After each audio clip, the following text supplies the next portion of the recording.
তো আজকে আমরা পড়তে চলেছি আমাদের উইলিয়াম ব্লেক রচিত ইন্ট্রোডাকশন কবিতাটি। এটি হচ্ছে সংস অফ ইনোসেন্সের একটি কবিতা। তো চলো শুরু করা যাক। আমরা প্রথমে প্রথম যে স্তবক মানে ফার্স্ট স্ট্যাঞ্জা এই সম্পর্কে এই চারটা লাইন আমরা দেখি যে ইনি কি বলেছেন এখানে। আমরা তো জানি ইনোসেন্স বলতে কি অবুঝ বা নিষ্পাপ মনের কথা। নিষ্পাপ কিছুই বোঝায়, মানুষের যে নিষ্পাপ অবস্থা সেই সময়টাকে বোঝায়। তো আমরা ইনোসেন্সে ওই কবিতাগুলোই পাবো যেখানে নিষ্পাপ যে মন বা অনুভূতি সেগুলো প্রকাশ পাবে। চলো শুরু করি। Piping down the valleys wild, piping songs of pleasant glee, on a cloud I saw a child, and he, laughing, said to me. এখানে দেখো পাইপিং, পাইপিং মানে হচ্ছে বাঁশি বাজানো। আর ডাউন দ্য ভ্যালিস ওয়াইল্ড এর অর্থ হচ্ছে বন্য উপত্যকা দিয়ে বাঁশি বাজিয়ে হেঁটে যাচ্ছিলাম। Piping songs of pleasant glee। আচ্ছা, আমরা 2 মিনিট অপেক্ষা করি কারণ আজান দিচ্ছে। আমি ভাবছিলাম আজান শেষ হয়েছে, কিন্তু আজান শেষ হয়নি, আবার দিচ্ছে এখন।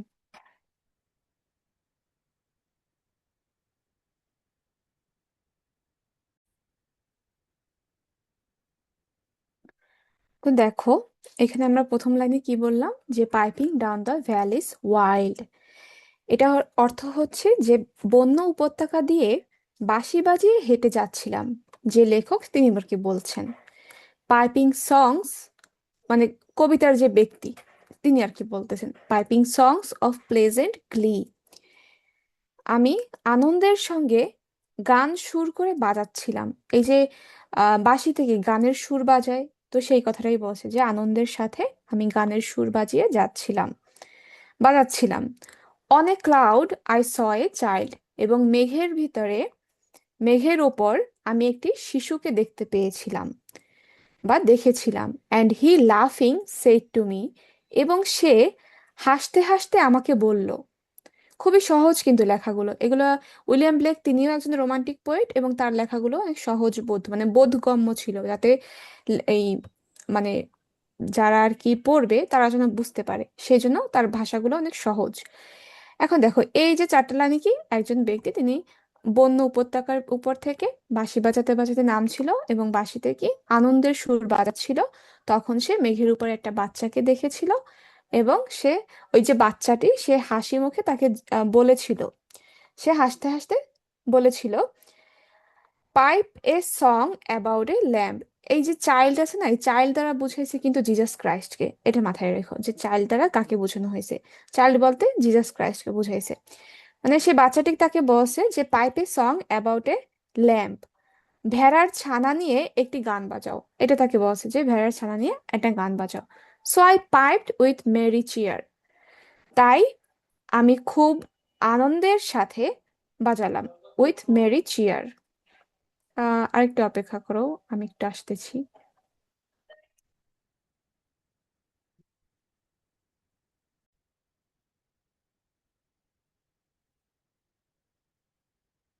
এরপর দেখো pipe a song about a lamp, so I piped with merry cheer, তাই আমি কি করলাম বাঁশি বাজালাম আনন্দের সাথে। এরপরে এই যে বাচ্চাটি সে বাচ্চাটি আবার বলছে piper pipe that song again, বাঁশিওয়ালা গানটা আবার বাজাও। So I piped he wept to hear, আমি আবারও বাজালাম, মানে তাই আমি আবারও বাজালাম পাইপটি, এবং হি ওয়েপড টু হিয়ার, এবং ওই যে বাচ্চাটি সে শুনে কেঁদে ফেললো। এই এই চার লাইনের কথা হচ্ছে এটা, যে ওই আহ, বাচ্চাটি তাকে একটা ল্যাম্বের মানে ভেড়ার গান গাইতে বসে, ভেড়ার ছানার, এবং সেই সুরটি যখন বাঁশিওয়ালা বাঁশি বাজিয়েছেন আনন্দের সাথে, সেটা শুনে মানে সেটা শুনে আবার বলছে যে তুমি আবার এই সুরটি বাজাও। তখন সে আবার যখন বাজিয়েছে তখন এই বাচ্চাটি কেঁদে দিয়েছে, মানে শুনতে শুনতে এই যে আনন্দের সুর এটি শুনে সে কেঁদে দিয়েছে। এরপর দেখো ড্রপ ওই যে দাই পাইপ। হ্যাঁ বলো। তো এই পাইপস উইথ মেরি চেয়ার এটার দ্বারা কি বুঝাইছে? So I piped with merry cheer মানে আনন্দের সাথে আমি বাঁশি বাজালাম, মানে এই যে ল্যাম্বের সুর বাজাতে বলছে না, তাহলে সেই সুরটা সে আনন্দের সাথে বাজিয়েছে, এবং এতটাই আনন্দের সাথে ওটা বাজিয়েছেন যে এই সুরটা শুনে এই বাচ্চাটি কেঁদে দিয়েছেন। আমরা অনেক ভালো কিছু শুনলে অনেক সময় কান্না করে দিই না আনন্দে, তো সেই বিষয়টা এখানে বুঝিয়েছেন।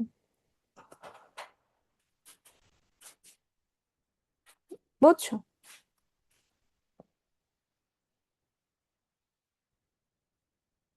হ্যালো? যে এরপরে দেখো, ড্রপ দাই pipe, thy happy pipe. Sing thy songs of happy cheer. So I sang the same again while he wept with joy to hear.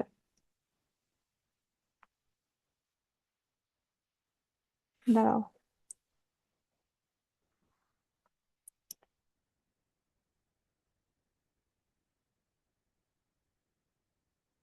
কোথায় ছিলাম? এখানে ছিলাম না? ড্রপ দাই পাইপ, দাই হ্যাপি পাইপ। তোমার বাঁশিটি রেখে দাও, তোমার খুশির যে বাঁশি সেটি রেখে দাও। সিং দাই সংস অফ হ্যাপি চিয়ার। এবার তোমার আনন্দের যে গানগুলো গেয়ে শোনাও। এই এই কথাটাই বলছে এই বাচ্চাটি, প্রথম দুই লাইন। এই পরের দুই লাইন হচ্ছে বাঁশিওয়ালা বলতেছে, so I sang the same again, তাই আমি আবার সেই গানটি গাইলাম। While he wept with joy to hear, আর সে তখন আনন্দের আতিশয্যে মানে আনন্দের সঙ্গে সে কেঁদে ফেললো গানটি শুনে, ওই যে বাঁশির যে সুর সেটা শুনে। এরপর দেখো, piper sit thee down and write in a book that all may read. এরপরে বাচ্চাটি আবার বলতেছে এই দুই লাইনে যে বাঁশিওয়ালা এবার তুমি নিচে বসো, অ্যান্ড রাইট ইন এ বুক, এবং লিখে ফেলো, একটা বইয়ে লেখো, যাতে অল মে রিড, যাতে সবাই পড়তে পারে। So he vanished from my sight and I plucked a hollow reed. এখানে এই দুই লাইন আবার বলছে বাঁশিওয়ালা। এই যে প্রথম দুই লাইন বলার পরে বাচ্চাটি চলে যায়, মানে উদা হয়ে যায়। তো এই কথাটা আবার বাঁশিওয়ালা বলে যে so he vanished from my side, তারপর সে আমার চোখের সামনে থেকে অদৃশ্য হয়ে গেল।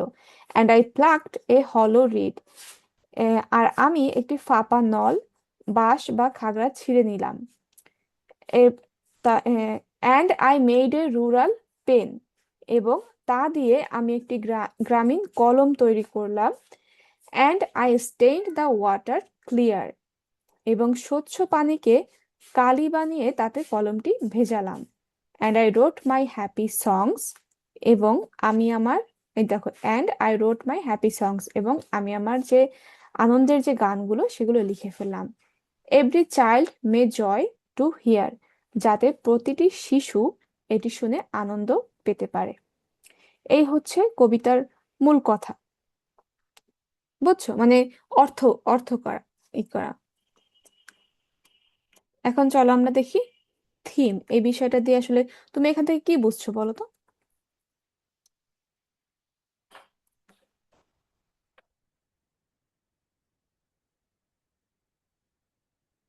হ্যালো?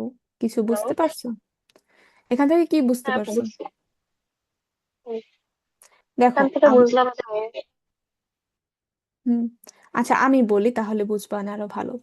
দেখো এখানের মূল বিষয়বস্তু হচ্ছে কাব্যিক যে অনুপ্রেরণা, পোয়েটিক ইন্সপিরেশন। কবিতাটির মূল থিম হচ্ছে যে কবিতা সৃষ্টির উৎস। আর ব্লেক এখানে কবিকে একজন বাঁশিওয়ালা হিসেবে দেখিয়েছেন, যিনি প্রকৃতির মাঝে আনন্দ খুঁজে বেড়ান। বুঝছো? মানে একজন কবি কি আনন্দ খুঁজে বেড়ান না প্রকৃতির মাঝে? তো সেই বিষয়টা, যেমন ধরো রোমান্টিক যে পোয়েটুরা, তারা কি নেচার নিয়ে লেখছেন, তো তারা কি প্রকৃতির মাঝে আনন্দ খুঁজে বেড়ান, সেই বিষয়টা আর কি এখানে মূল বিষয়বস্তু। মেঘের উপর থেকে শিশুটি কবির ভেতরের সেই সৃজনশীল সত্তা বা প্রেরণাকে জাগিয়ে দেন, যা তাকে গান ও কবিতা লিখতে বাধ্য করে। আর এখানে আরেকটা বিষয় ফুটে উঠছে, শৈশবের যে বিশুদ্ধতা, ইনোসেন্স অফ চাইল্ডহুড। এই যে বাচ্চার যে শিশুটি, এটি হচ্ছে নিষ্পাপতার প্রতীক। আর শিশুটির যে হাসি, তার কান্নায় যে আনন্দ প্রকাশ, এগুলো হচ্ছে আম, মানে এর নির্দেশনার মাধ্যমে আসলে কবি বুঝতে পারেন যে শৈশবের এই বিশুদ্ধ দৃষ্টি দিয়েই জগৎকে নতুন ভাবে দেখা সম্ভব। আর ব্লেক বোঝাতে চাইছেন আরো একটা জিনিস, যে প্রকৃত শিল্প বা গান কেবল তখনই জন্ম নেয় যখন তা শিশুদের মতো সরল ও বিশুদ্ধ আনন্দ থেকে আসে। এটুকু বুঝছো? জি আপু। আচ্ছা, এরপরে দেখো, মানে প্রথম বিষয় কি দেখলো, পোয়েটিক ইন্সপিরেশন, এই বিষয় একটা। আরটা হচ্ছে শৈশবে, মানে ছোটবেলার যে একটা ইনোসেন্স থাকে বাচ্চাদের ভিতরে, যারা অল্প কিছুতে আনন্দ খুঁজে পায়, আবার মানে তাদের মনের ভিতরে একটা সরল এবং বিশুদ্ধ আনন্দ থাকে, সেই বিষয়টা। আবার আরেকটা হচ্ছে আধ্যাত্মিক ও প্রকৃতির বন্ধন। কবি যে বাঁশ বা নল দিয়ে কলম তৈরি করে, এই যে কই গেল, হলো read, I plucked a hollow read, এটাকে বলছে কি পবিত্র একটা নল। সে দিয়ে কলম তৈরি করেন এবং পানিকে কালি হিসেবে ব্যবহার করেন, তা প্রকৃতি ও শিল্পের একাত্মতাকে নির্দেশ করে। বোঝা গেছে? মানে প্রকৃতি আর যে কবিতা, কবিতা কি একটা শিল্প না? তো এই দুইটার যে মিশ্রণ, সংমিশ্রণ, এইটাকে আর কি নির্দেশ করে। আর এখানে কবি কোনো কৃত্রিম বা জটিল উপায় অবলম্বন করেন না, বরং প্রকৃতির সহজ সরল উপাদান দিয়েই আনন্দের গানগুলো লিখে ফেলেন। এটি প্রকৃতির সাথে মানুষের আধ্যাত্মিক যে একটা সংযোগ, সেটি সুন্দরভাবে ফুটে উঠেছে এইটুকুর মাধ্যমে। বোঝা গেছে? এবার দেখো আনন্দ ও দুঃখের মিলন। কবিতায় দেখা যায় যে ওই যে শিশুটি গান শুনে শুনে কেঁদে ফেলছে, গান শুনে কান্না করছে কেন? সে তো খুশিতে, আনন্দের সাথে না, কিন্তু আর সেটার মাধ্যমে কি সে কান্না করে দিয়েছেন। এটা মানে এটা আসলে খুবই তাৎপর্যপূর্ণ একটা লাইন, কারণ ব্লেকের দর্শনে আনন্দ এবং কান্না একে অপরের পরিপূরক। নিষ্পাপতার মানে যেখানে আর কি পাপ নাই, পাপ মুক্ত যে জগৎ, এই কান্না কোনো কষ্টের প্রতীক নয়, বরং তা গভীর আবেগ এবং চরম আনন্দের বহিঃপ্রকাশ। এখানে যে এই বাচ্চাটি যে গান শুনে কান্না করে দেয়, হি ওয়েপ টু হিয়ার, এটা কি আনন্দ এবং দুঃখ দুইটার মিশ্রণ ঘটেছে না, মানে মিলন ঘটেছে না? তো সেই বিষয়টা আর কি কবি এখানে বলেন। আর একটা বিষয় এখানে প্রকাশ পাইছে, প্রচার ও প্রসারের ইচ্ছা, দ্য ডিজায়ার টু শেয়ার। শেষ স্তবকে, এই যে শেষ স্তবকে বসে কি, পাইপারকে বাচ্চাটি বসে কি যে তুমি নিচে বসো এবং একটা বই নাও, সেখানে লিখে ফেলো, যাতে অন্যরা পরবর্তীকালে সবাই আর কি, অল মে রিড, সবাই যেন পড়তে পারে। এই যে লাইনের মাধ্যমে আমরা কি বুঝতে পারি, যে প্রচার এবং প্রসার, এই বিষয়টা আর কি প্রকাশ পেয়েছে। যে এই স্তবকে কবি যখন বলেন যে every child may joy to hear, এই যে এই লাইনটা, every child may joy to hear, তখন এটি পরিষ্কার হয় যে তার সৃষ্টির মূল উদ্দেশ্যই হলো এই আনন্দকে সবার মাঝে ছড়িয়ে দেওয়া। নিষ্পাপতার বাণী যেন প্রতিটি শিশুর কাছে পৌঁছায়, সেটি ছিল কবির লক্ষ্য। এবার এখানের উদ্দেশ্য বোঝা গেছে? আর যদি ছোট করে জি বলি, আপু। যে এই কবিতায় একজন কবির পেশাগত যে দায়িত্ব এবং শৈল্পিক যে বিশুদ্ধতার মেলবন্ধন, সেইটি আর কি প্রকাশ পেয়েছে। আর উইলিয়াম ব্লেক আসলে বোঝাতে চেয়েছেন বা বলতে চেয়েছেন কবিতার মাধ্যমে, কবিতার মূল সার্থকতা হলো তা যেন সাধারণ মানুষের মনে আনন্দের সঞ্চার করতে পারে। বুঝছো? বিষয়টা খুব সহজ। যদি না বুঝো তাহলে আবার বলো, তাহলে আমি বুঝাই দিই। না আপু, বুঝছি। ওকে। আপনি সামনে পড়েন, সমস্যা নেই। তারপর দেখো সংস অফ এক্সপিরিয়েন্সের যে ইন্ট্রোডাকশন, সেখানেও একজন কবির কথা আছে, কিন্তু এটা কি এক্সপিরিয়েন্সের অংশ, তাহলে এক্সপিরিয়েন্সে কি অভিজ্ঞতা সম্পন্ন একজন ব্যক্তির কথা থাকবে। তাহলে চলো দেখি এখানে কি আছে। Hear the voice of the bard, এই বার্ড শব্দের অর্থ হচ্ছে কবি। বুঝছো? BARD, বার্ড হচ্ছে কবি। Hear the voice of the bard, বার্ডের কণ্ঠ শোনো বা কবির কণ্ঠস্বর শোনো। Who present past and future sees, যিনি বর্তমান, অতীত এবং ভবিষ্যৎ দেখতে পান। হুজ ইয়ার্স হ্যাভ হার্ড, যার কান শুনেছে। দ্য হোলি ওয়ার্ড, পবিত্র বাণী। That walked among the ancient trees, যা প্রাচীন বৃক্ষরাশির মাঝে বিচরণ করে। এরপর দেখো কলিং দ্য ল্যাপসড, এখানে বলছে কি ওই কবির কণ্ঠস্বর শোনো, যে বর্তমান অতীত ভবিষ্যৎ দেখেছে, যার কান শুনেছে পবিত্র বাণী, যিনি আসলে প্রাচীন বৃক্ষরাশির মাঝে বিচরণ করেছে, তাদের কণ্ঠস্বর শোনো। Calling the lapsed soul and weeping in the evening dew, পথভ্রষ্টকে, এই যে কলিং দ্য ল্যাপসড সোল, এটা হচ্ছে পথভ্রষ্ট যে আত্মা তাদের কথা বলছে, যে পথভ্রষ্ট আত্মাকে ডাকছে। And weeping in the evening dew, এবং সন্ধ্যার যে শিশিরে কাঁদছে। That might control the starry pole, এই যে দ্যাট মাইট কন্ট্রোল, যা হয়তো নিয়ন্ত্রণ করতে পারে, দ্য স্টারি পোল, নক্ষত্র খচিত আকাশকে। স্টারি পোল হচ্ছে নক্ষত্র খচিত আকাশ। And fallen fallen light renew, এবং পতিত আলোকে আম, পুনরায় জাগ্রত করতে পারে। মানে ওই যে পথভ্রষ্ট যে আত্মা, তাদের ডাকার মানে তাদেরকে ঠিক করার ক্ষমতা আসলে কবির আছে। তো সেই কবিদের কথা শোনো, তার যে পবিত্র বাণী সেগুলো তোমরা শোনো। এই কথাটা আর কি এখানের মূল বিষয়, মানে মূল কথা। এরপর দেখো, ও আর্থ, ও আর্থ রিটার্ন, ও আর্থ, ও আর্থ রিটার্ন, হে পৃথিবী, হে পৃথিবী ফিরে আসো। ঠিক আছে, হে পৃথিবী, হে পৃথিবী ফিরে আসো। Arise from out the dewy grass, শিশির সিক্ত ঘাসের ভেতর থেকে জেগে ওঠো। অ্যারাইজ, অ্যারাইজ অর্থ কি? জেগে ওঠা। ফ্রম আউট দ্য ডিউই গ্রাস, মানে শিশির সিক্ত যে ঘাস সেখান থেকে জেগে ওঠো। নাইট ইজ ওর্ন, রাত শেষ হয়ে আসছে। অ্যান্ড দ্য মর্ন, এবং ভোর। এই মর্ন কিন্তু হচ্ছে ভোর, ভোর আর কি, সকালবেলা, মর্নিং। এখানে কি ছন্দ মিলানোর জন্য ওর্নের পর মর্ন লিখছে, বুঝছো? মর্নিং এর সংক্ষেপ morn. Rises from the slumberous mass, নিদ্রামগ্ন জড়তা থেকে জেগে উঠছে। টার্ন অ্যাওয়ে নো মোর, আর মুখ ফিরিয়ে নিও না। টার্ন অ্যাওয়ে নো মোর, আর মুখ ফিরিয়ে নিও না। Why wilt thou turn away, কেন তুমি মুখ ফিরিয়ে নেবে? দ্য স্টারি ফ্লোর, নক্ষত্র খচিত মেঝের দিক থেকে, মানে নক্ষত্র খচিত মেঘের দিক থেকে। দা, এই যে দা স্টারি ফ্লোর, এটা বুঝাইছে যে নক্ষত্র খচিত মেঝে, মেঝে, সরি মেঘ না, মেঝে, মেঝে, ফ্লোর বলছে না, নক্ষত্র খচিত মেঝের দিক থেকে। দা ওয়াটারি, ওয়াটারি শোর, জলমগ্ন তীরের দিক থেকে। Is given thee till the break of day, যা তোমাকে ভোর না হওয়া পর্যন্ত দেওয়া হয়েছে। এখানে বলছে কি, টার্ন অ্যাওয়ে নো মোর, আর মুখ ফিরিয়ে নিও না। কেন তুমি মুখ ফিরিয়ে নেবে? নক্ষত্র খচিত মেঝের দিক থেকে আর জলমগ্ন তীরের দিক থেকে, যা তোমাকে ভোর না হয় না হওয়া পর্যন্ত দেওয়া হয়েছে। এরপর দেখো, এইখানের যে মূল বিষয়বস্তু যদি আমি এই সম্পর্কে বলি, সেক্ষেত্রে আহ, আমরা ইনোসেন্সে কি পড়লাম? যে একটা বাচ্চার কাহিনী, যে বাচ্চা, যেখানে আমরা আনন্দ এবং দুঃখের মিলবন্ধন দেখলাম। এবং পরবর্তীতে জেনারেশনের সাথে যদি ইচ্ছা থাকে যে এটা সবাই আর কি জানুক, এই বিষয়টা জানলাম।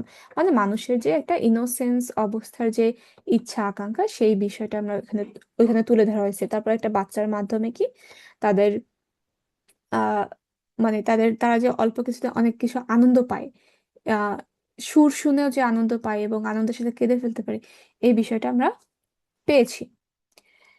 আর এখানে এটা কি ইনোসেন্সের, তাহলে ইনোসেন্সের পার্টে আমরা পাবো এক্সপিরিয়েন্সড ব্যক্তিদের বিষয়বস্তু। যে একজন পথভ্রষ্ট ব্যক্তি যদি কবিদের কথা শোনে, তাহলে তার জন্য জীবনটা কত সুন্দর হতে পারে তার, সেই বিষয়টা কি এখানে বলছেন আমাদের উইলিয়াম ব্লেক। এখানে মূলত বিবেক ও আধ্যাত্মিক জাগরণ বিষয়ে বলছেন। যেমন ধরো কবি, এই যে কবি এখানে এই যে বার্ডের মাধ্যমে কি একজন কবির কথা বলছেন, বা দৈবজ্ঞের, মানে যে ধরো একজন জ্ঞান সম্পন্ন ব্যক্তি, তার কণ্ঠস্বরের মাধ্যমে মানুষকে তার হারানো আধ্যাত্মিক সত্তা সম্পর্কে সচেতন হতে আহ্বান জানিয়েছেন। আবার অতীত ও বর্তমানের যে সংযোগ, সেই বিষয়টা বলছেন যে কবি অতীত, বর্তমান এবং ভবিষ্যৎ দেখার ক্ষমতা রাখেন, যা মানুষের পতন এবং পুনরায় আলোর পথে ফিরে আসার প্রয়োজনীয়তাকে নির্দেশ করে। আবার ধরো পৃথিবীর যে পতন ও পুনর্জাগরণ, এই বিষয়টা বলছে এখানে পৃথিবীকে পথভ্রষ্ট আত্মা, এই যে পৃথিবীকে কি পথভ্রষ্ট আত্মা হিসেবে সম্বোধন করা হয়েছে, যা অন্ধকার এবং জড়তা থেকে জেগে ওঠার আহ্বান জানাচ্ছে। এই পৃথিবী বলতে কি, পৃথিবীতে তে আমরাই থাকি, আমরা মানুষরাই থাকি, তো মানুষের কথাই আর কি বলছে, বুঝছো? যে পৃথিবীর যে পথভ্রষ্ট আত্মা, পৃথিবীকে পথভ্রষ্ট আত্মা হিসেবে তিনি উল্লেখ করছেন। এবার দেখো, প্রকৃতির যে আধ্যাত্মিকতা, প্রকৃতির যে একটা আধ্যাত্মিকতা রয়েছে, তাহলে পবিত্র বাণী বা হোলি ওয়ার্ড, এটা প্রাচীন যে বৃক্ষরাশির মাঝে বিচরণ করে, এটা গেল কোথায়? এই যে ওয়াকটা আমাদের এনশিয়েন্ট ট্রিজ, যে প্রকৃতির যে আধ্যাত্মিকতা, সেটা নির্দেশ করেছে কি ঐশ্বরিক যে উপস্থিতি প্রকৃতির প্রতিটি উপাদানে, এই বিষয়টাও আর কি প্রকাশ পেয়েছে। আর এছাড়াও এই যে শেষের যে দুই স্তবক, এই দুই স্তবকে বলা হচ্ছে যে নাইট শেষ মানে রাত্র শেষ হয়ে যাচ্ছে, সকাল আহ মানে সকাল আসতেছে। এটা কি আশা দিচ্ছে না আমাদেরকে যে অন্ধকার যে সময়টা, অন্ধকারের মানে মানুষের ভিতরে যে আহ খারাপ সময়টা বা পৃথিবীর যে খারাপ সময়টা, সেটা একটা রাত অন্ধকার, একটা সময় রাতের অন্ধকার আসলে, আর সেটা শেষ হয়ে এখন সকাল হওয়ার বা ভোর হওয়ার সময় এসেছে। এটা কি মানুষের মধ্যে একটা আশার সঞ্চয় করে। তো যে রাত শেষ হয়ে ভোর হওয়ার রূপকের মাধ্যমে, এই যে night is worn and the morn rises from the slumberous mass, এই যে তিনটা লাইন, এটা কোটেশন হিসেবে ইউজ করতে পারো। এটা আশার সঞ্চার বিষয়ে বোঝানো হয়েছে। তো যে রাত শেষ হয়ে ভোর হওয়ার রূপকের মাধ্যমে কবি মানুষের মনে হারানো বিশ্বাস ও পবিত্রতা ফিরে পাওয়ার আশা জাগিয়ে তুলেছেন। এটুকু বোঝা গেছে?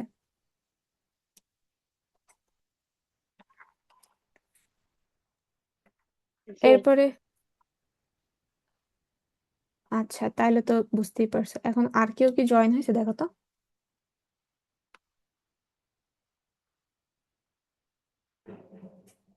না। কেউ হয় নাই?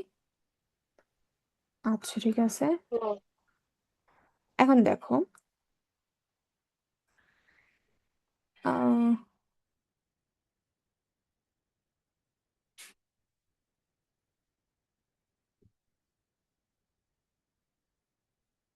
turn away no more, why wilt thou turn away the starry floor? The watery shore is given। আরে এই জায়গা আবার ল্যাগিং হইতেছে, বুঝছো?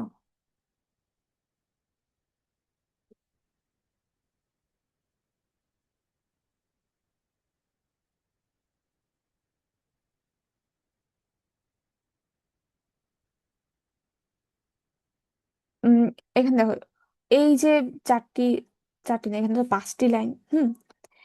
এই যে কবি আসলে পৃথিবীর যে মানুষ, তাদেরকে বলছে যে তুমি আর বিমুখ হইও না, মানে পৃথিবীকে বলছে যে আর বিমুখ হইও না, সত্য থেকে মুখ ফিরিয়ে নিও না। মানে যাতে তারা সত্যের দিকে ফিরে আসে, তাদের যে পথভ্রষ্ট আত্মাগুলো রয়েছে সেগুলো যেন সত্যের দিকে ফিরে আসে। আরো এরপর তিনি প্রশ্ন করেছেন, হোয়াই উইল দাউ টার্ন অ্যাওয়ে, যে কেন পৃথিবী তার প্রকৃত আধ্যাত্মিকতা বা আলোর পথ থেকে দূরে সরে যাচ্ছে। এই the starry floor, the watery শোর, যে আকাশ, আকাশ এবং পৃথিবী হলো জগতের সৌন্দর্য এবং বিশালতার প্রতীক। আর is given thee till the break of day, এই পৃথিবী এবং এর সৌন্দর্য মানুষকে কেবল ভোরের আলো ফোটা পর্যন্ত, অর্থাৎ এটি কোনো নির্দিষ্ট সময়ের জন্য ব্যবহারের সুযোগ দেওয়া হয়েছে, তাই এই সময়ের মধ্যে তাকে সঠিক পথে ফিরে আসতে হবে। এটুক কি বুঝছো? জি। এক এক কথায়, যেহেতু আহ, পৃথিবী আমাদেরকে সৌন্দর্য দেয়, এবং যেখানে পৃথিবী নিজেও তার আহ, সৃষ্টির মাধ্যমে, মানে তার যে প্রকৃতির মাধ্যমে আমরা আমি ওটা বুঝাইতে পারতেছি না মনে হয়। আমি জানি না বুঝাইতে পারছি কিনা, দেখো তো বুঝাইতে পারছি কিনা, একটু বলো তো আমারে। বুঝছি। বুঝছো? তাহলে তো ভালো, মানে আমার সব মানে মনে আসতেছে, কিন্তু আমি যে ভাষায় প্রকাশ করবো এটা আমি পারতেছি না এখন, বুঝছো? এই, আচ্ছা দেখো, songs of innocence and of এক্সপিরিয়েন্সের এই ইন্টারাকশন, দুইটা কবিতা। ইনোসেন্সের হচ্ছে ইনোসেন্সের ইন্টারাকশন, এক্সপিরিয়েন্সের ইন্টারাকশন। ইনোসেন্সের ইন্টারাকশনের যে কবি, তিনি হচ্ছেন কি একজন বাঁশিহালা। তিনি একটা কবিতা লিখেছেন, আনন্দের সুর লিখেছেন, যেটা যাতে পরবর্তী প্রজন্ম শুনতে পারে। আর সেই আনন্দের সুরটি কি, এই যা মেঘে থাকা যে বাচ্চাটি, সে শুনে কেঁদে দিয়েছেন আনন্দের জন্য, মানে আনন্দে কেঁদে দিয়েছেন। এই বিষয়টা, এটা কি একটা ইনোসেন্ট ব্যাপার। আর এইখানের যে কবির কথা বলা হয়েছে ইন্ট্রোডাকশনে, এক্সপিরিয়েন্সের, সেই কবির কথা বলা হচ্ছে যে তার কথা শোনো, সে বর্তমান অতীত ভবিষ্যৎ সবকিছুই দেখেছেন, তার মুখ দেখে দিয়ে পবিত্র বাণী বের হয়, সেগুলো শোনো। প্রকৃতির মাঝে তিনি হাঁটেন, এই বিষয়গুলো বলছে, যাতে তোমার যে পৃথিবী রয়েছে, যেটা আর কি সবাই আর কি অন্ধকারাচ্ছন্ন হয়ে পড়েছে বা পথভ্রষ্ট হয়ে গেছে, তোমরা যাতে ভালো দিকে আসতে পারো। যেহেতু আমরা জানি যে আহ রাতের শেষে সকাল অবশ্যই হবে। তো উনি আসলে মূলত চাইছে যারা পথভ্রষ্ট হয়ে গেছে তারা যেন কবিদের কথা শোনে, কারণ কবিরা অনেক জ্ঞানমূলক কথা দেয়। আমরা যেহেতু এই যে অ্যান অ্যাপোলজি ফর পোয়েট্রি, ওইটা, ও আচ্ছা তোমাদের তো নাই ওইটা, ওটা হচ্ছে ক্রিটিসিজম, আর ওটা থার্ড ইয়ারে আছে।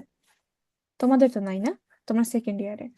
তো আমরা সেই ওই একটা অ্যান অ্যাপোলজি ফর পোয়েট্রি একটা বই আছে বুঝছো, ক্রিটিসিজম, সেখানে একটা কথা আছে যে কবিতা ফিলোসফিরও উপরে, এরকম সায়েন্সেরও উপরে, কারণ সায়েন্স হচ্ছে লজিক দিয়ে কথা বলে, কিন্তু কবিতা লজিক এবং আহ কি যেন মানসিক যে মানে লজিকের সাথে সাথে মানসিক যে বিষয়বস্তু এবং প্রমাণ সহ সবকিছু দেখায়। লজিকও আছে এবং মানে ব্যাখ্যাও রয়েছে, যেগুলো কেন, এই বিষয়টা আর কি ওইখানে লেখা, বুঝছো? আর শোনো, লার্নার অ্যাচিভ সম্পর্কে আমি যা বলতে চাইছিলাম, এইটার নাম কিভাবে আসছে, আচ্ছা এটা আমি এখন রেকর্ডিংটা অফ করে তারপর তোমার সাথে কথা বলি।